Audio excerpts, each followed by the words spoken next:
talaga mamisayaw sa umaga. Samantala, eto na guys, 2024 is waving. Siyempre, manifesting tayo for another good year. And this morning, alamin natin kung paano ba lalong maa-attract ang swerte para pumasok yan sa ating mga tahanan. Tama! Tok, tok, tok! Swerte, pasok! Para mas matulungan tayo sa kung ano nga ba ang dapat gawin, palitan o display sa ating mga bahay, makakasama natin ang feng shui expert na si Jean Yu Chua. Hi, Jean! Hi, Jean! Welcome back! Dito tayo! Suki namin to si Jean, alam na.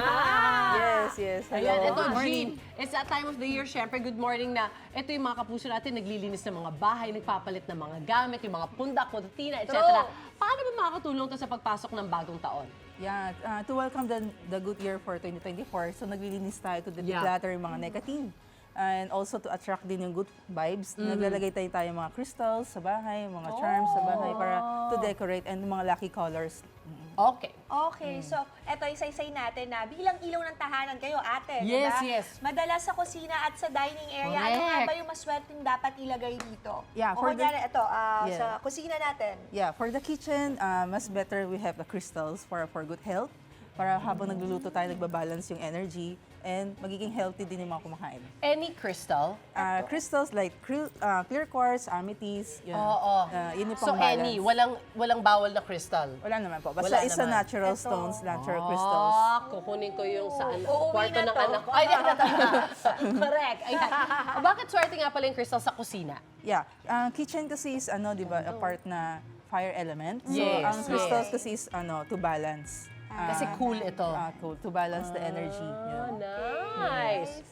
Eh, ano namang nagagawa ng prosperity basket dito na ilalagay sa dining area or sa dining table? Saan dapat ipwesto po yung mga yan? Yeah, for the basket of prosperity, nilalagay natin sa living room para to attract yung wealth and abundance for the whole year. And also, it's a good lucky charm for the whole family.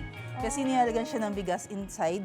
Eh, wait, And, sa living room to ilalagay, hindi sa dining. and pwede sa living room on the after the Chinese New Year, after the New okay. Year. Okay. Oo. Then the prosperity is also brings good luck din. So pwede nyo rin siya ilagay sa southeast sector ng Southeast. living area. Okay.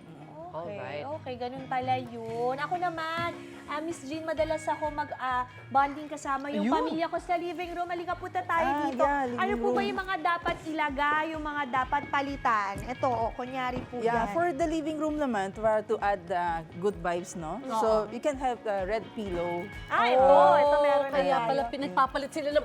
nahuli yung isa, hindi namin napalitan. Sige, sige. Bakit red pillow? Red pillow with the image of dragon is to Ayan, invite go. the prosperity luck for the whole family. Pero kailangan may image. Yeah, may image of dragon. Kasi alam natin, dragon is a image for power, success, and victory. Oo. Ito Ganun. naman napansin ko, may water feature tayo dito. So bakit dapat may water feature sa sala or sa living room? Yeah, because on 2024, pagpasok ng New Year, kasi kulang tayo ng water element. So that's why we have to enhance the water para to attract good money flow. Okay. Yun. So kunwari wala akong ganito, Pag wala kayong water feature, you can also have yung mga, let's say, pwede bang crystals baso ng also. tubig? Ay, hindi pwede. Hindi Basta pwede. flowing dapat. Kasi dapat flowing and Okay. activating. Magpagawa tayo ng waterfalls. Oh, But, yeah. Bongga. to further enhance yung good luck and money, you can put the water feature in the north sector of your living room. North sector Yes. naman. Yes, Okay. Samantala sa centerpiece, ano yung pwede pang i-display namin at saan ito dapat nakaharap? For the centerpiece, you can have Victory's dragon. Aha. Okay? Or kaya naman, you can have any kind of image of dragon. Dragon palagi. Manghiram ako kay attorney Gabi. Yun lang yung animal may kailangan nilagay. The other animals naman, you can enhance, let's say, depending on your birthday na, or your animal sign, na kung anong gusto niyo ilagay sa centerpiece. So kung kunwari ako ay rabbit, maglalagay ako ng rabbit din? O hindi, not necessarily? Not necessarily, So dapat yes. aaralin mo or tatanungin Yes, yung yes, consultant. yes, yes. Ako Yun. kakabili ko lang may dragon ako dito.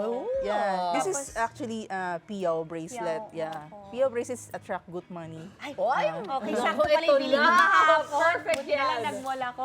Ay, nakmo. Opo. Miss Shopping. Jean, sa cortina naman po, ano po ang dapat yung kulay o kaya yung pattern na dapat nating gamitin? Ito meron tayo dito. So for 2024, kasi is a lucky color yellow, red, and blue. Okay. Then you can add some mga image of dragon na charms. Tapos it should be 9 pieces. 9? Nine na Wait, ba? isasabit din namin ito sa may cortina? Sa may curtain or window or even in the main entrance, main sa door. pintuan. Yes, Pero yes. dapat yung siyam. Yeah, you can count kung 9 na ba. Wag kulang is missing. Ayun, ay kulang pala. Yeah. Bakit kaya pa nabanggit din ni Johnson kahapon na 9 yung parang mas lucky number this Yeah, year, and this tama coming ba? year, 2024, the number 9 is the most powerful number. Yeah, that's why you can hang 9 pieces of dragon para to enhance the power, the success, and the prosperity. Okay. Alright, kung wala kami mga dragons, okay na kami doon sa kurtinang Yeah, medyo it can ganda. also help yung color naman So blue, to red, enhance. and yellow And ang yellow. lucky Yes. color. Okay, nice. Ayan na nga mga kapuso, ang mga dapat ninyong tandaan para pumasok ang swerte sa inyong mga tahanan at buhay ngayong bagong taon. Yes, manifesting a lucky and even better 2024. Nako, maraming salamat, Yes, Miss yes. Jean. Yes. And always peace and harmony for 2024 Yes. to prevent yung mga arguments and conflicts. Yun naman mas Okay. mahalaga, di ba? Yung Iwas, peace and oo. harmony Totoo doon sa yan. Yes, yes. bahay ninyo, di ba? Yeah, Kahit yeah. simple kayo mamuhay. Tama, tama. Yan ang gusto nating lahat. Truth. Kaya pa.